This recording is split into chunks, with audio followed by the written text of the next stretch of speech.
So we know there's a million different ways that the college system is going to use its student athletes to make money. But what nobody's really telling you is how you can use the college system to solidify your financial future, right? And build a real solid financial foundation. That's how you really get to a bag, is to be secure in that way. And one of those ways that you can do that is through Pell grants, right? And using and flipping that. But first you got to understand a couple of concepts and a couple of different ways that money works. The number one thing is credit, right? What is credit? The simplest way to break down what credit is credit is money that can be borrowed, right? You open a credit line and that is the amount of money that's available to you to borrow. There's generally on that credit line a credit limit, right? And that is the amount that is specific to you that you can borrow, right? And how do they determine what your credit limit is? Well, there's a couple of factors that go into it. The number one thing is your payment history, right? Your payment history is essentially the record of payments on money that you have borrowed previously, right? That's why people say this is also known as your credit history, right? How are you with money that you have borrowed? People say you have good credit, that means that you're good with money that you borrowed. They say you have bad credit, that means you're pretty bad at paying things either back on time or back in full, right? So that's one way that your credit is determined, right? The amount of money that's available to you to borrow.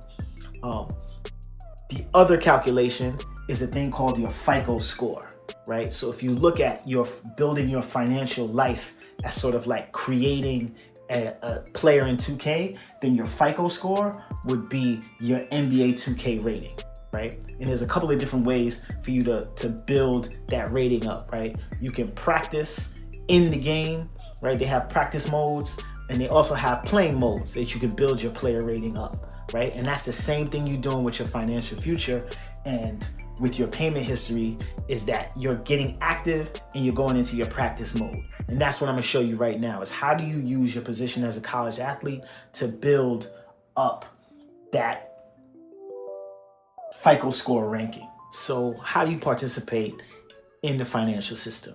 Comes back to what we talked about. You gotta establish payment history, establish credit history. So one of the best and most effective ways for you to do that is by using your Pell grant, right? So as a college student, the government sets aside money for people on a need basis, right? And they have Pell grants that are distributed to student athletes. And the maximum as of this year that you can get is $6,345, right? If you attend one of the Power Five, a school in one of the Power Five conferences, there's a thing called a college stipend that's also available to you. And that stipend will be usually between $2,000 and $5,000 for the year. If you go to a low major school or a much smaller school that's not one of those conferences, that stipend is going to be much smaller, obviously. It might be just a couple $100s a month, might just be like a bag of peanuts. Who knows, right? But the total that you might be able to package and put together from those two things, the Pell Grant and the college stipend, is maximum about $11,345, right? That would be about the max that you could expect as a college student to get.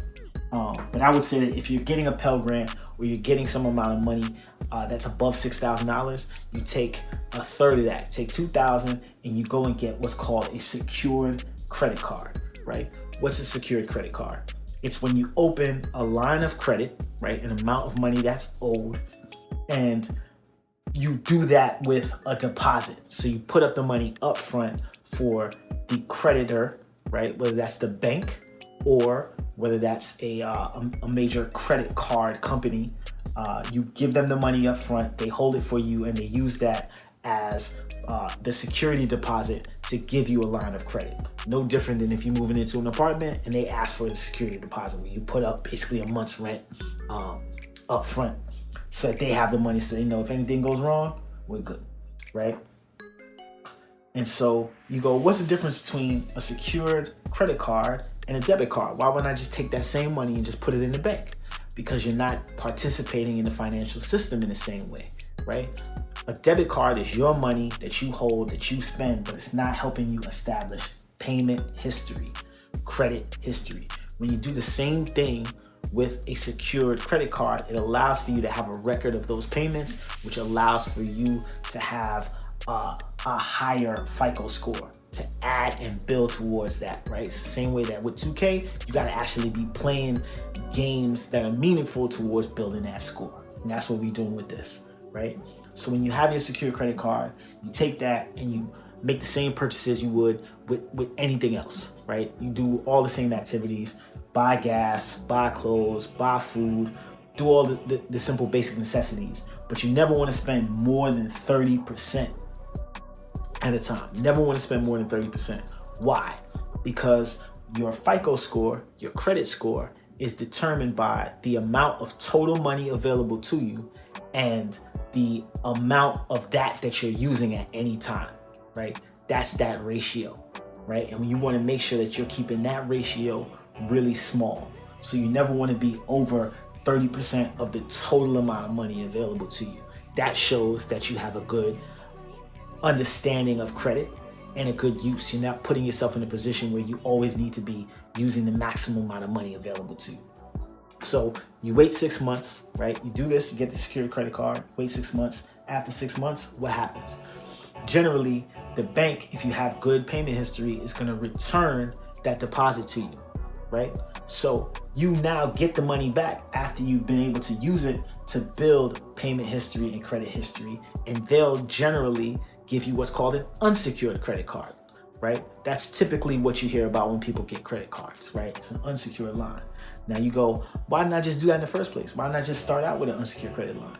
Generally, because if you don't have a payment history, if you don't have a good credit history, your credit limit, if they even give you a credit card, is going to be really low, right? So it's going to be a couple $100s, right? You might have like $300. So if you're sticking to the rules and going, yo, I'm not supposed to be using more than 30% or whatever my credit limit is. If your credit limit is $300, that gives you $90 worth of flexibility for you to be trying to build your credit history with. That's not very useful, and it's also not a lot of money. It generally means that you're going to be using more of that credit limit than you should at any given time, which is not a good place to be, right? You're starting from the back. It's like starting a basketball game and already being down 10, 15 points, right? Having to press your way back in. You're having to do a lot more work to get an outcome that you could have started out with a lot easier. You get the secured credit card. Now everything is in your terms. It's on your watch. You're setting your own limit, and generally your credit limit will be higher because you're bringing the money to the table. And so when that secured line, they give you your money back, and you now have an unsecured line. That unsecured line that you're starting out with, that credit limit is going to be higher than it would have been initially, which again helps you with your credit ratio, which comes back to that FICO score.